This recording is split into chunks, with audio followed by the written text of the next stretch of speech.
Hey guys, welcome back to Preview Alliance. It's Sarah. And Whitney. Okay, so Whoop, Whitney. whoop. New Hello, year. 2023. New year, new mom. That's right. But the same mom. I was about to say, but am I really a new mom? Oh, No. still Sarah. It's still her right here. Yeah, we're still Enneagram 1s, perfectionistic type A. Who is already like, what's my new year going to look like? Yeah. Setting those expectations early, NA. So with that, again, have realistic expectations. Yes. And I have a slightly different take on New Year's resolutions than most people. But I think people need to have your resolution.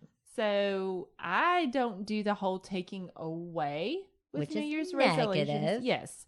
So many people think, okay, I'm going to lose weight in the new year, or I'm going to quit doing this or quit doing that, which if you're wanting to quit smoking or drinking or things like that, that can impact your health negatively, I'm here for it. Absolutely. I'm here for that. But when we say that we're going to take away or we're going to lose the weight or I'm going to drop this or lose this, that's a negative connotation. Yeah. So we're already, in a sense, setting ourselves up for negativity or for disappointment. Mm-hmm. So my New Year's resolutions are I'm adding something to my life that is positive, whether it be a podcast, whether it be music.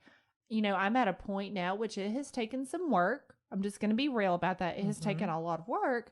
But right now I run for me because I enjoy it. Which then It's has not a to lose weight. effect. Yes. So if you do not need to lose weight, but if that was what you wanted, you're adding and you're going to get that benefit. Exactly. Without fixating on that negative. Exactly. Of like, I need to, I don't like Yeah, this. I have to lose X amount of pounds, so I'm going to run and I'm going to, cut my calories, or I'm only doing 1,200 calories or things of that nature. It's like, I want to run because I feel good when I run. And then I think, look how strong my body is. Positive affirmations. Because I've done this and this and this.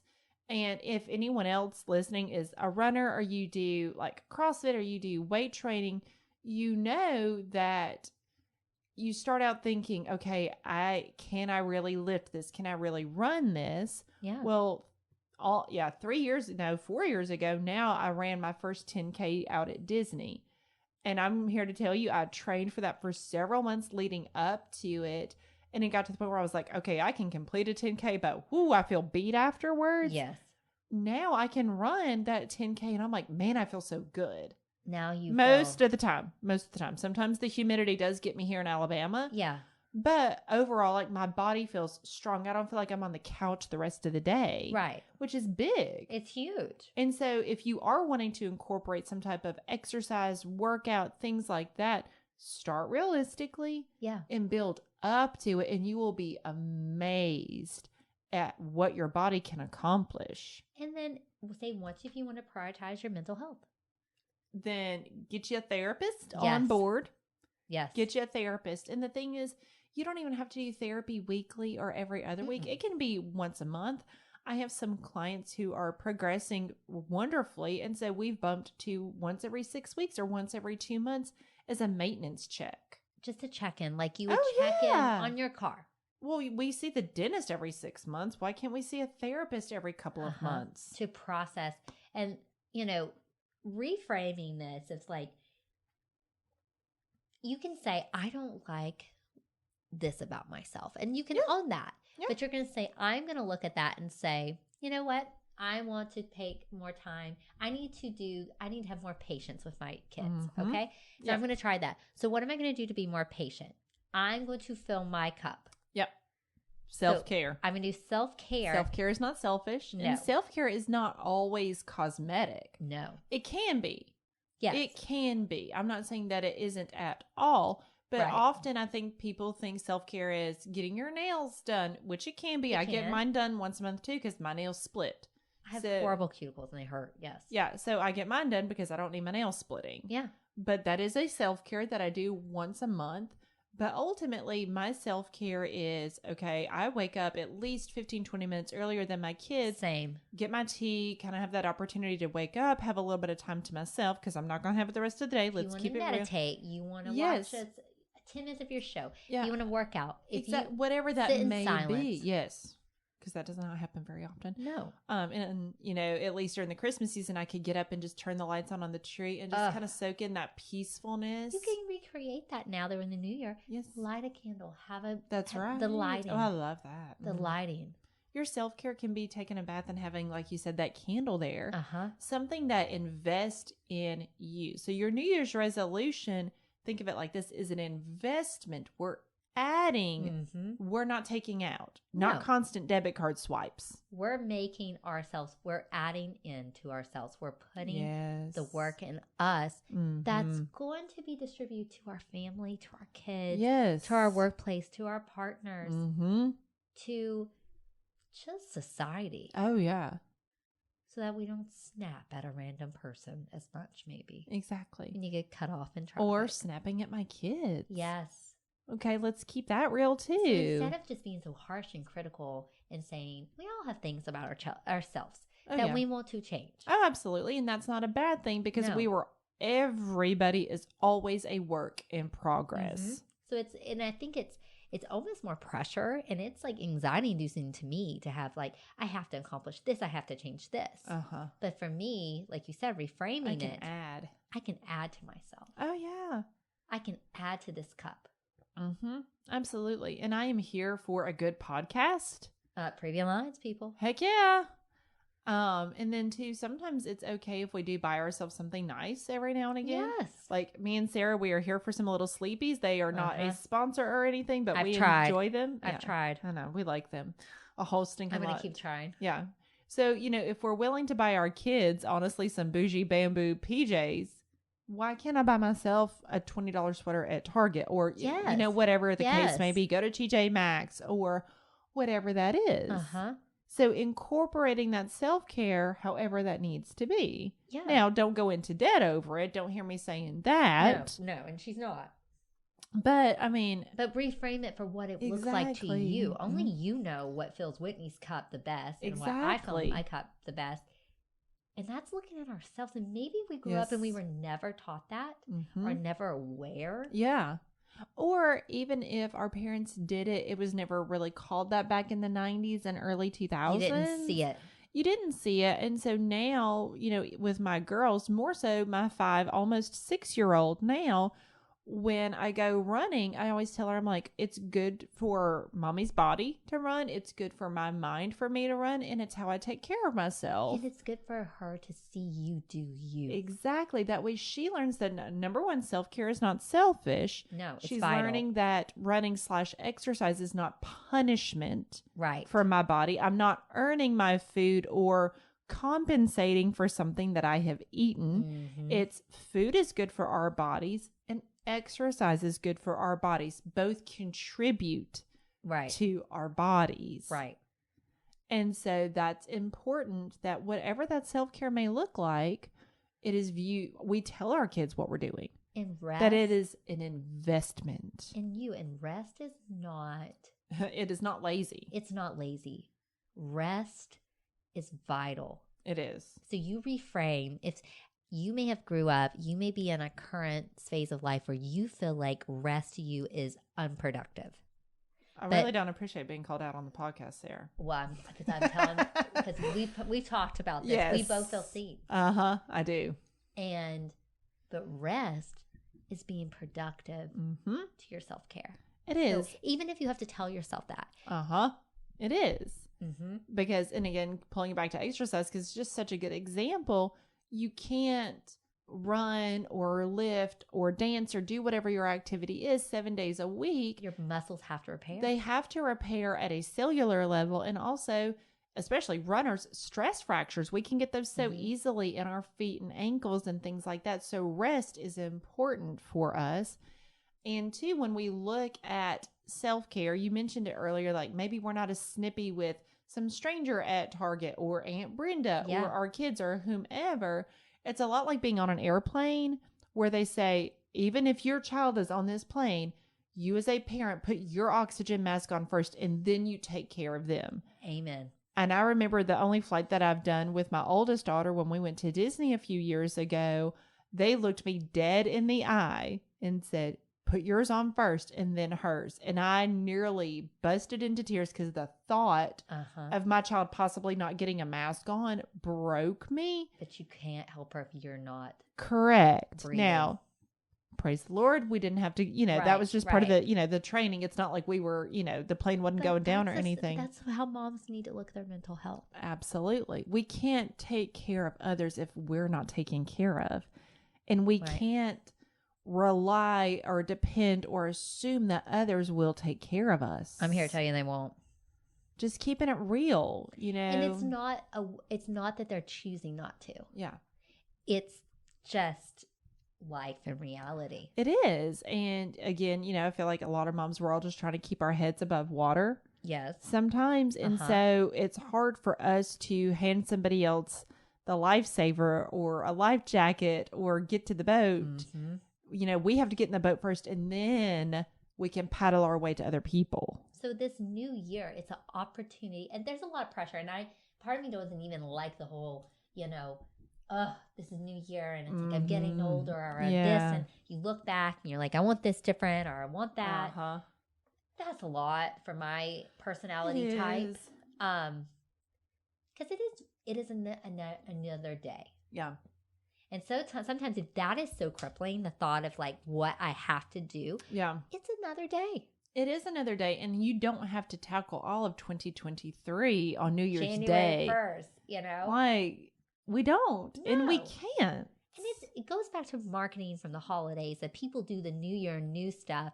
You're going to be hit it hard, bombarded by all the commercials. You're going to be bombarded by like all the resolutions, you have to, who you're going to kiss at midnight. I remember when you're like young. Oh, yeah. I forgot all about that. Whole thing.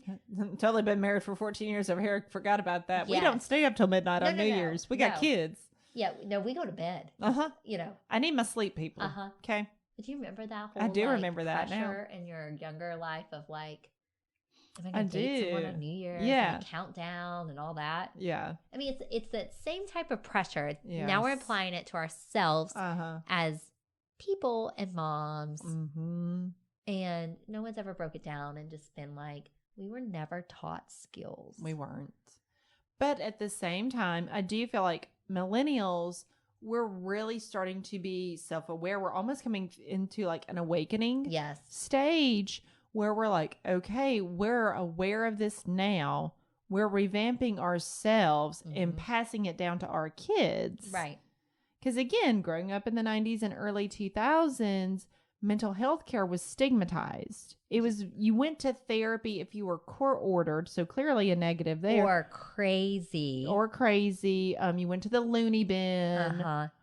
Straight jacket. Couldn't do nothing else with her, blah, blah, blah. That mentality. Exactly. It was viewed as basically everyone, if you went to therapy or if you went and sought, psychiatric care, well, you're a crazy person. You're unpredictable. You're violent. No. And so now, can we just say that mental illness does not equate to psychotic behaviors? And you know what? The world would be a lot better place if everybody had a therapist. Just speaking it. I'm just going to say it. Because we are doing the work. We're dealing with our inner child. Yep. We're dealing with raising children. Yeah. It's hard. We're dealing with navigating people in our lives who are some doing the work, some ain't doing the work. And that's the truth. And they should be doing the work. Yep. We're working on it. So why not do what we need to do mentally?